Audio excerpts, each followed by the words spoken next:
Hey friends, happy April. And the turkeys say hi. I'm Christy and this is Little Roots Ranch.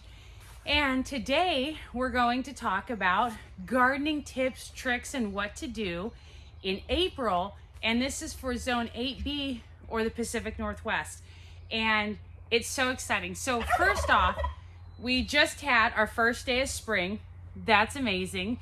You know, we're solidly, or I guess slightly solidly into spring, and then also rolling into the summer, which is the main season for the gardening, which is, you know, something that we live for, right? Every year, especially coming out of the depths of winter, dreaming about the garden. My turkeys are being crazy, so I apologize. Maybe I'll whisper a little bit more. I got to get a little bit closer. When they hear my voice, they go crazy. They're mama's boys. Anyways, so the other really cool thing about April is that odds are, depending of course on your climate, microclimate, things like that, odds are you're going to have your last frost, or you may have already had your last frost, which is really exciting. There's no like hard date, like every year on the 7th, there will be no frost after. That's not exactly how it works. And it really depends. And I know that people on the East Coast constantly get hit with like freak beginning of May, middle of May frosts, and it's hard on the orchards and all that stuff. But here on the Pacific Northwest, we haven't really had too much of that. Generally, by mid-April, for sure by August, but generally by mid-April, we've had our last frost. And that means that it just opens up our whole world of gardening. All the plants that would generally be harmed by those frosts, they can go outside. And so that's what we're gonna talk about today. Tips, and then I'm gonna talk about what you can plant outside. Spoiler, it's a big list. And then what to still start inside and everything else in between. So spring brings with it nettles. Now, a lot of people don't like nettles. I totally understand that. But if you have some acreage, odds are you have like a little patch or wild patch or whatever of stinging nettles. My advice, harvest them for two reasons. Well, approximately two reasons. Number one, have you tried stinging nettle pesto? Stinging nettle pesto. I feel like I'm not saying that right. It's amazing. It's so good. You use the stinging nettles just as you would basil leaves, because obviously it's not basil season yet, but you can do it two ways. If you're really concerned, you can boil boil the nettles and then put them in the blender with everything else.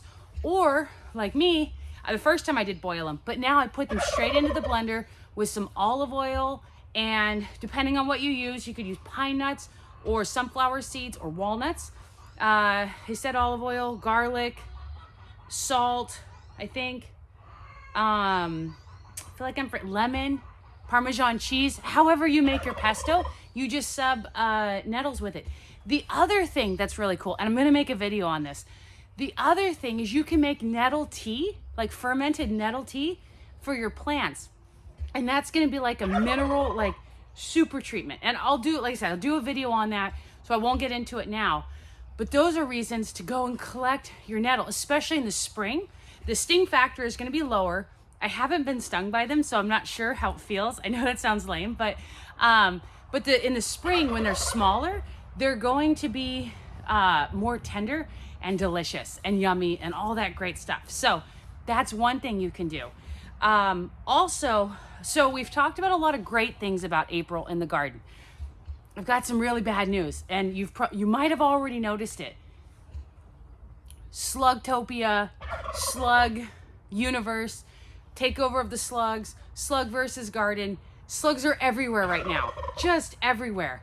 And the warmer temperatures of April and the mild rains make everything nice and a perfect home for the slugs to come out. You're putting brand new like seedlings out there, and they're so excited. And so now is when you want to start picking them. Definitely, you can go early morning, in the evening. Picking is the best way, in my opinion. or well, I use a combo of approaches. But the best way is just pick them. If you've got little kids, pay them like a dime or a quarter or whatever, depending on how big your garden is, of course, to pick them. That's excellent. But stay on top of them, because April is the roughest time for slugs. They're all emerging. And keep an eye out too, when you're cleaning up your garden, those little clear translucent eggs, those are slug eggs. You want to get rid of them. If you don't have ducks, I think you want to put them in a cup of, like a little bucket of salt water. But I have slugs, or sorry, I have ducks, and I have slugs. And so, well, I just give them a treat. So just be prepared for that. Other things you can do, there's the beer trap. We already know about that. And copper wire. All those things work, but just make sure you stay on top of them, because honestly, they get out of hand real easy. And when seedlings are like that small and slugs are like that big, we know how that goes already. So you want to protect them and just stay on them early. And yeah, let's see. Oh, if you've been for April, if you've been wanting to have mason bees, which are like, they're not honeybees. They don't form big colonies and honey and all that stuff. They're like small solitary bees that grow in the straws. If you've been wanting to do that, now is the time. Your local nursery or like farm store, garden store, whatever, should have them. By now, I think they sell them in like packs of like 25 or 10, 100. I'm not sure. But you want to get those if that's something that you're thinking about. And then another thing that I wanted to tell you was that when you're cleaning up your garden, this is really important. When you're cleaning up your garden, you want to look for a specific plant called shotweed. Now, shotweed is a monster, and I'll show you a video of it real in just a second. But shotweed in particular, you want to stay on top of, because when it goes to seed, it literally shoots its seeds, and you will like have it forever. So I'm going to show you a quick video so that way you can see what I'm talking about, and then we'll get back to a few other tips and then go into what to plant. So this is shotweed. Here's one that's smaller. You can tell by the leaves. But basically, this plant is horrific. It's called shotweed because when the seeds are ready, if wind or the gardener touches them, they literally shoot. Now, the good thing about shotweed is that they're pretty shallow rooted. So I grab it by the base and give it a little tug, shake it out. Oh, worm. And there's the root system. That one didn't come out as great, but here's the root system right here. And so that's the other part of it. Ideally, these come out together. Obviously, got a worm there, but we have a lot of worms. Here's another one. Let me try this one. Hopefully it'll come out on the first grab. It did. I'm gonna shake off the soil. So really shallow rooted, but you want to get these guys out. I heard their leaves are really like, they're a little peppery and really delicious. I haven't had them yet. I've just been so busy, but I plan to try them. So if you've had them, let me know down below how you prepare them, because I do want to do it, but I just haven't had time. Now those are chicken food. Okay, other things that you want to be doing in April is if you purchased or are purchasing onion sets, like where you buy them, I think they're stacked, like packs of like, I don't know, 25, 100, they're like little, basically mini onions. If you're getting those or planting those, you want to get those in the ground in April.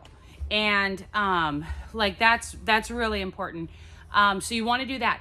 If you're doing berry bushes, any kind of berry plants, things like that, you want to get them in the ground in April as well. I saw Costco just had blueberries for sale. I picked some up. I know I don't have enough time, but I need to figure out, so I need to get those in the ground.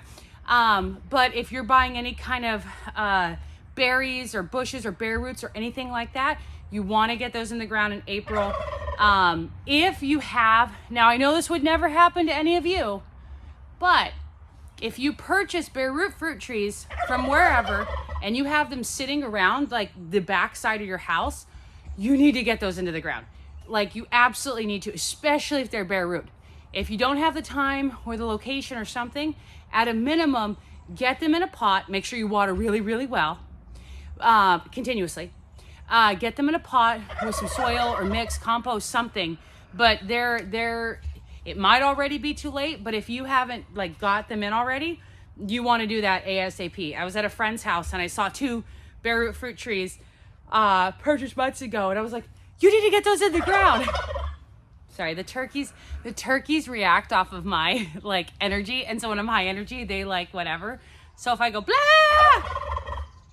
but if I'm really quiet, then they're just also quiet. So, which obviously I'm always blah.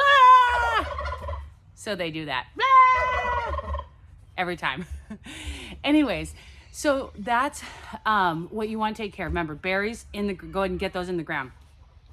Then one thing I want to talk about is transplants.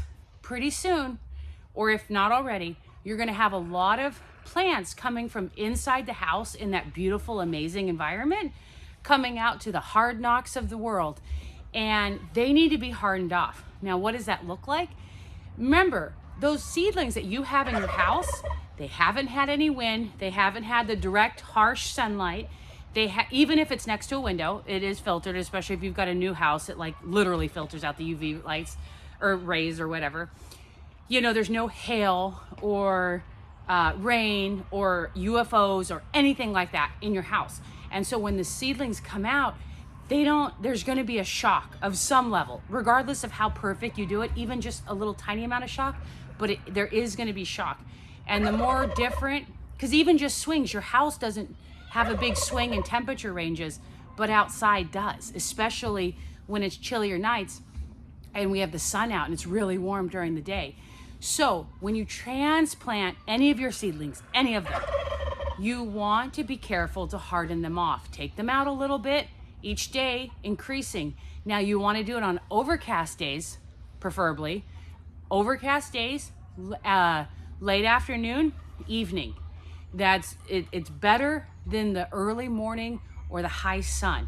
And even when you transplant them out for the official trip outside, you want to make sure, again, look for a couple overcast days in a row and transplant them out late afternoon, early evening, that type of time. The sun's less bright, the temperature isn't as extreme, and it just gives them a chance. And odds are, depending, they might flop over a little bit or be, a little droopy. That's okay. That happens. Everything they know has changed. And so that's to be expected. I'd throw a little bit of a fit too. But it is what it is. And so I want you to keep that in mind.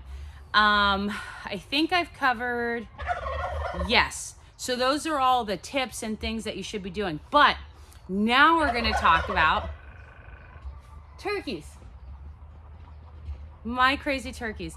Now we're going to talk about what you can direct sow or what you can seed outside and inside. And that's really exciting because for the first time, I'm able to give you a really, really, really long list of things you can plant directly outside. And that's really awesome. The weather's starting to get more consistent and warm up a little bit. We're going to have, of course, mild April rains. But those really help your root crops and all of your seedlings. Now remember, they're going to take a little longer to germinate outside than they will in your house. But just be patient and make sure that they don't dry out. But I made a list so I don't forget. Okay, so again, these are most half-hardy plants can be directly sown outside in April, which is amazing, especially for those that don't want to mess around with starting indoors. So from my list, we have, again, these are things that you can directly sow outside. And that's beets, auroch. I don't know if I'm saying that right, but that's how I say it. Auroch, spinach, Swiss chard, carrots, cilantro, dill, fennel, parsley, parsnips, marjoram, summer savory, lemon balm, arugula, Asian greens, yum, broccoli, Brussels sprouts, collards, kale, kohlrabi, radish, turnips, potatoes, yay, chives, leeks, scallions, peas, and lettuce. And so all of those things you can sow outside. You can also sow them inside you know, if you want, speeds up germination, things like that. There's pluses and minuses to each way, but totally your choice. But if you want to sow them outside, you definitely can now. And then for late April, this is late April, not mid-April, not early April, late April. Outside you can sow the cabbage, runner beans, and purslane. And that generally, again, this is generally, should be past the time that we'll have our last frost. It depends on your specific area, or if you're watching and you're on like a neighboring zone, or if you're zone B, 8B, or even zone 8, but in a different part of the world, it might be a little bit different. But for my area, that Western Washington, that's a pretty safe bet. Then we've got indoors to transplant. And so a lot of stuff you've probably already should have already started, your tomatoes and peppers and eggplants and all that stuff. Eggplants and peppers grow a lot slower. Tomatoes can grow pretty big. If you have not started your tomatoes yet, you want to do it like this instant. It's still a little late, but you want to get it right away. And especially if you have like cherry tomatoes or smaller tomatoes, that's going to be, you know, you're not in a bad place. I put my seeds in, or I started my seeds for tomatoes the beginning of the last week of, well, about a week and a half prior to the end of March. So you're still okay. You just want to, don't push that out any longer. But for starting inside, now remember, you can start anything you want inside, but things that have to be started inside are for April, assuming you've started the other stuff, is the ground cherries and tomatillos. And those, they'll need warm temperature. They take a little bit, well, tomatillos are faster. I've heard, my ground cherries generally germinate pretty well, but I've heard people say they take a really long time, so be patient. Make sure you're not burying them in too much soil. But yeah, go ahead and start those inside. And then, this is kind of exciting. This is actually really exciting. At the end of April, the very, very end, now remember, not middle, not beginning, at the end, there are some exciting things that you can start inside. And that's basil, yum, cucumbers, melon, pumpkins, and squash.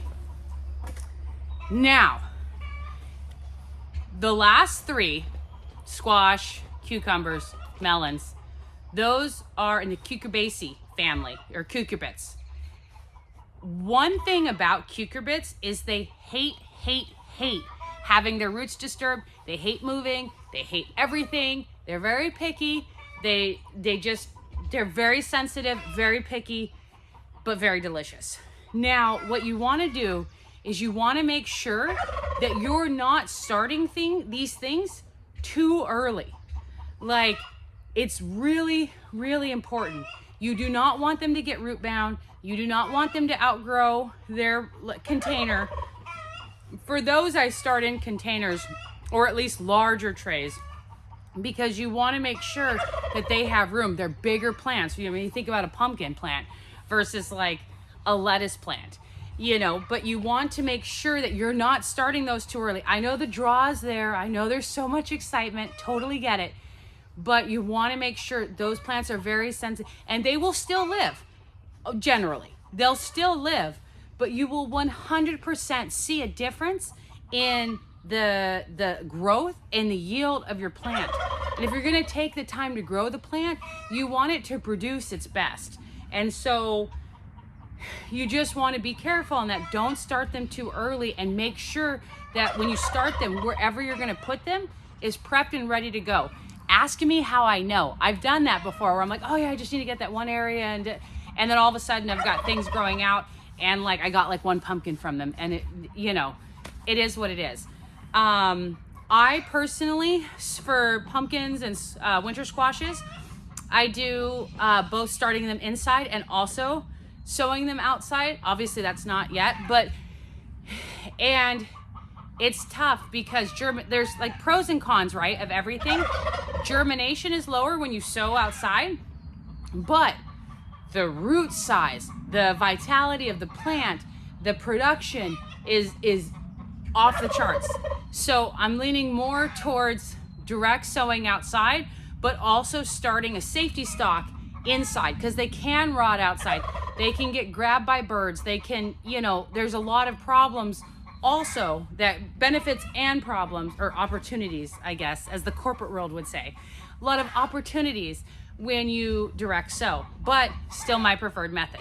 So that's something that, so yeah, so we talked about all the things that you can be doing in April, what you should be starting outside, regular April, late April, what to start inside, regular April, late April. And yeah, if I missed anything or you want to share anything with anybody else, go ahead and put that down below so we can all learn. If you have any questions, put that down below as well. And if not, happy April, happy gardening, and yay, I'm so excited. Last frost date is like my favorite time of year. Well, I don't know if that's accurate, but it's pretty close. Thanks again for watching, and happy gardening.